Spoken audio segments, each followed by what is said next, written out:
Corona membuat sebagian orang semakin merana. Semua sektor kehidupan dan penghidupan seolah tak lagi berdaya.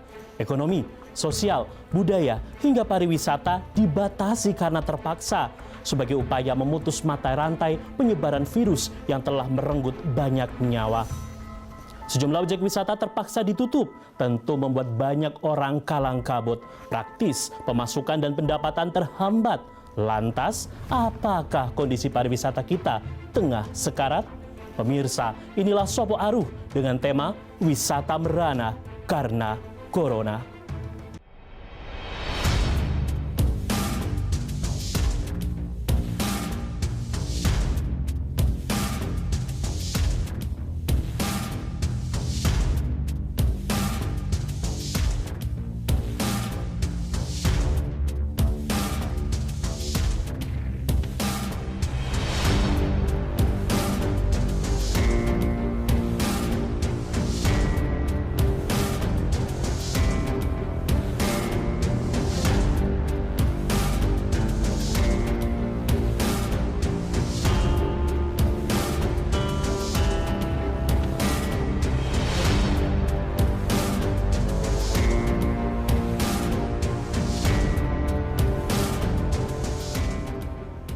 Assalamualaikum warahmatullahi wabarakatuh. Halo, apa kabar pemirsa? Sopo Aruh menjumpai Anda dengan topik yang menarik dan narasumber terpercaya. Di episode kali ini kita akan membahas tema pariwisata merana karena corona. Pemirsa, tidak dapat dipungkiri, semenjak pandemi corona merebak di dunia, memukul hampir semua sektor, baik ekonomi, sosial, budaya, hingga pariwisata. Ya, penerapan sosial dan physical distancing, isolasi mandiri, hingga pembatasan sosial skala besar atau PSBB membuat sektor pariwisata seakan tak berdaya. Sejumlah objek wisata terpaksa ditutup demi mencegah meluasnya COVID-19.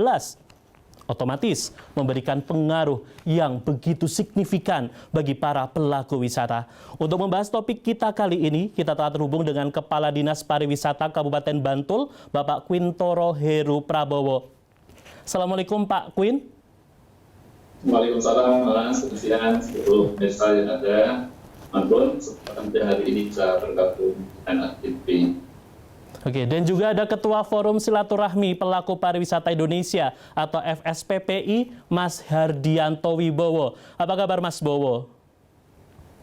Alhamdulillah baik Mas Andi. Ya, semoga kita bisa pada kesempatan, termasuk juga pemirsa ATP.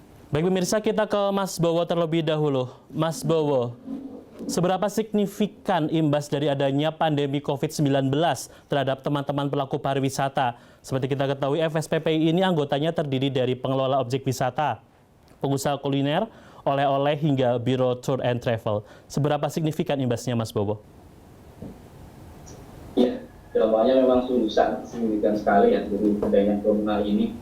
Jadi puncak wisata itu kan biasanya berawal dari Maret sampai April menjelang puasa, dan ternyata semuanya dihentikan dengan corona ini ya. Jadi ribuan tamu, bahkan mungkin ratusan ribu tamu yang harusnya hadir di provinsi DIY ini tercancel semuanya. Jadi otomatis kami dari pelaku wisatanya dari DIY itu dari hotel, restoran, tempat wisata, biro perjalanan, juga rent-car, juga dari rental bis, semuanya mengalami hal yang sama, yaitu kami tidak bisa bekerja. Kami ya akhirnya terhenti aktivitas kami semuanya, seperti itu. Baik, untuk Pak Quin, melihat dari teman-teman pelaku pariwisata seperti itu, dari Dinas Pariwisata, apakah ada kebijakan khusus seperti itu Pak Quin? Ya, jadi kalau kita yang dari pariwisata, terima kasih Mas Wali, kita mencoba untuk melakukan sesuatu yang memang harapannya bisa meringankan teman-teman para pelaku wisata.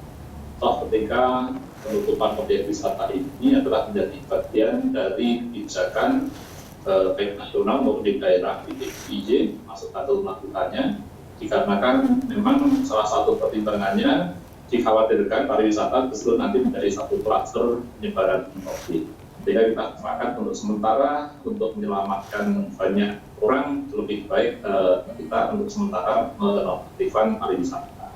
Nah, yang kita lakukan tentu karena untuk di objek ini memang karena ketika tutup juga artinya operasional dan pendapatan masyarakat sudah sebagian berhenti.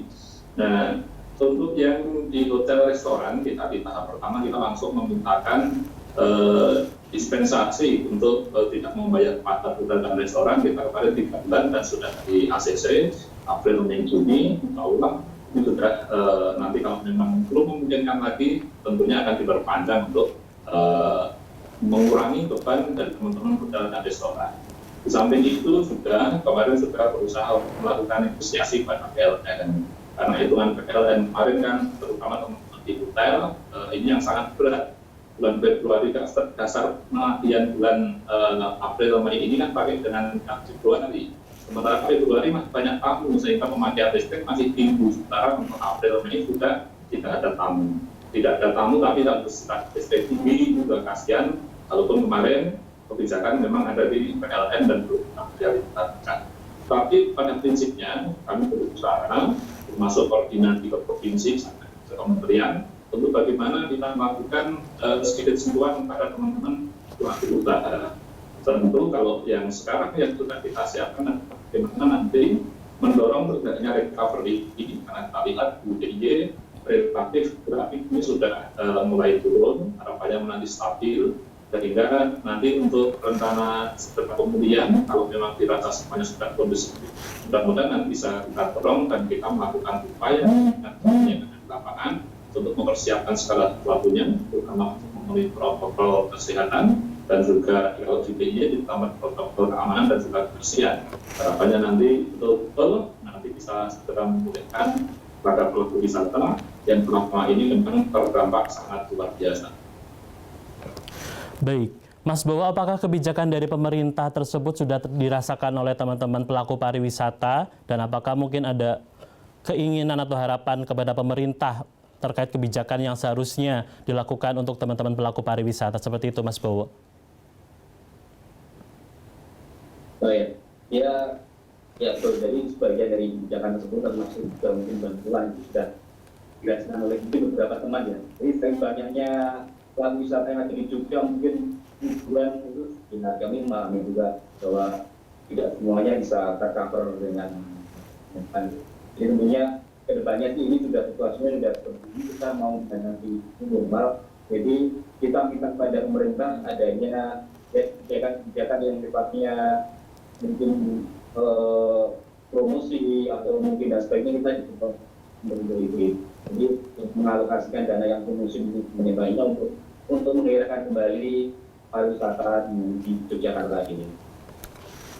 Baik, kita ke Pak Queen lagi. Lalu berdasarkan catatan dari Dinas Pariwisata Bantul, seberapa besar kerugian dari sektor pariwisata, khususnya di Kabupaten Bantul, Bapak, selama pandemi COVID-19 ini? Jadi, kalau berbicara kerugian, itu ada beberapa cara kerja yang bisa kita lakukan, Mas Wan. Misalnya, kalau kita berbicara sampai akhir April itu terlihat dari hotel yang di-cancel teman-teman terkait yang jadi tidak bekerja, lalu teman-teman travel yang jadi tidak bisa kedatangan tamu dan sebagainya. Dalam waktu Maret April itu saja, itu sudah kerugian yang tercatat di yang dilaporkan kami sudah 11 miliar. Tetapi kalau kita melihat rata-rata, kita berbicara Bantul saja, Bantul ini yang mesti setiap bulannya, kalau kita rata wisata kan 100 ribuan wisata, 700 sampai 750. Artinya, kalau dibuat secara dilihat dari wisatawannya, maka bisa diperhitungkan kalau sebulan 150 pengunjung, per orang kalau belanja 10 ribu, berarti dia tiap bulan ini rugi. Kalau belanja wisata 5 ribu, berarti ada 30 miliar lebih yang dan sebagainya. Nah, kalau 3 bulan berarti bisa diperhitungkan, tentunya kan sudah lebih dari 10 miliar kerugian dari aspek terkait dampak COVID pada sektor pariwisata. Ini dengan asumsi 50.000 per orang yang datang ini yang belanjakan ataupun uang yang dibelanjakan di Kabupaten Bantul. Nah, tentu ini bisa menjadi gambaran. Jadi kalau kita tanya, kalau ukur angkanya yang pasti kita tidak punya. tetapi kita berdasarkan asumsi kalau orang datang di Bantul setiap bulan sekian, satu orang belanja kurang lebih sekian, maka kerugiannya diperhitungkan sekian dengan asumsi bahwa untuk 3 bulan berarti dikalikan 3. Kurang lebih seperti itu Mas Fani untuk perhitungan kami. Baik Pak Kwin, apakah ada upaya dari pemerintah untuk mencoba menekan atau mengurangi kerugian yang diderita oleh dari sektor pariwisata tersebut Pak Kwin? Untuk kita di sektor kepada para pelaku wisata, khususnya untuk para pengusaha, tentu nanti yang bisa kita lakukan tidak banyak ya, seperti yang tadi yang sudah kita tampilkan. Lalu untuk yang program dari kementerian, kita berusaha mengusulkan untuk pelaku wisata yang ada di Kabupaten Bantul, yang kemarin di tahap 1, kurang lebih ada 3.200-an yang sudah mendapatkan bantuan sembako dari Kementerian Pariwisata yang dilewatkan Dinas Pariwisata Provinsi. Tadi kita diminta untuk mengumpulkan datanya. Ini sudah dibagikan untuk pada 15.000 atau kurang lebih 3.200 yang sudah dapat. Nanti di kuartal kedua adalah yang di bulan Juni ini, karena kuotanya insya Allah kalau tidak salah 10.000, ini dibagi ke seluruh DIY. Nah, mudah-mudahan nanti, sekalipun itu tidak berarti besar, tapi paling tidak kehadiran kami dari sisi pemerintah pada para pelaku usaha. Lalu kemarin kita sudah melakukan beberapa persiapan untuk rapat, paling tidak kita menuju kepada protokol kesehatan. Kami juga sempat mengusulkan kemarin dengan Pak Bupati, bagaimana nanti objek-objek wisata kalau memang protokol kesehatan syaratnya wajib pengunjung dan nanti petugas harus ukur dulu. Misalnya kami sekarang dalam proses pengumpulan mengusulkan misalnya termogan misalnya di objek-objek wisata. Lalu ketika kami juga sekarang sedang mengusulkan kalau diperkenankan nanti tergantung anggaran pemerintah daerah untuk bisa memberikan support tempat cuci tangan yang bernuansa artistik sesuai dengan pariwisata. Jadi harapannya nanti objek-objek yang kita kelola tempat cuci tangannya bisa jadi nanti pakai produk lokal batu, mengumpulkan produk yang ada di Bantul atau produk Kastongan ditata secara apik sehingga menyatu dengan alam yang ada di Kabupaten Bantul. Tidak, mohon maaf, hanya sekedar tempat cuci tangan, tapi tidak selang atau tidak peralon kasih tangan itu kan, ya itu tetap tempat cuci tangan, tetapi artistiknya tidak masuk di sektor wisata. Ini yang sedang diusulkan, dan kita mohon doa restunya agar nanti usulan kami bisa dipertimbangkan oleh pimpinan Kabupaten Bantul, sehingga kami bisa hadir kalau itu kecil, tetapi mudah-mudahan maknanya besar, karena pemerintah atau negara dalam hal ini adalah ketika masyarakat mempunyai kesulitan, kita hadir sebagai bagian kebersamaan kita untuk kita merasakan bahwa kita tidak mungkin corona ini terlalu lama, tapi kita harus optimis. Corona sudah tidak selamanya ada ataupun akan segera berakhir. Kita harus optimis menyongsong pariwisata yang baik. Baik, kalau dari Mas Bowo sendiri, ini upaya yang telah dilakukan oleh para pelaku pariwisata untuk menekan angka kerugian apa saja, Mas Bowo? Ya, yang jelas, kita bagaimana ya, kita juga yang memang dari tempat-tempat wisata atau mungkin hotel dan resto juga artinya kami tutup atau kami bisa merumahkan sebagian dari karyawan kami, jadi teman-teman. Itu salah satu upaya kami untuk menghemat semuanya itu seperti itu. Ya karena bagaimana juga karena pendapatan pasti tidak ada. Ya. Jadi kami ini memang hanya bergantung dari tamu yang ada itu saja.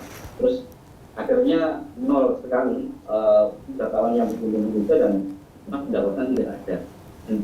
Dan tapi kami tetap berjalan. Akhirnya ya udah teman-teman semuanya juga ada yang jualan sembako, juga ada yang berada profesi jualan ini dan itu kan. Untuk segera bertahan itu sampai ini situasi kembali normal kembali. Baik, Pak Kwin, ini ada yang menarik Pak Kwin.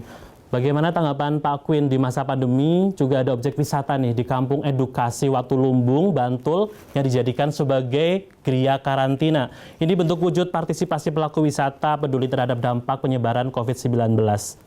Namun jangan dijawab terlebih dahulu, kami akan lanjutkan kembali perbincangan menarik ini setelah jeda iklan berikut ini. Tetaplah bersama kami di Sopo Aruh, saling menyapa, saling menjaga.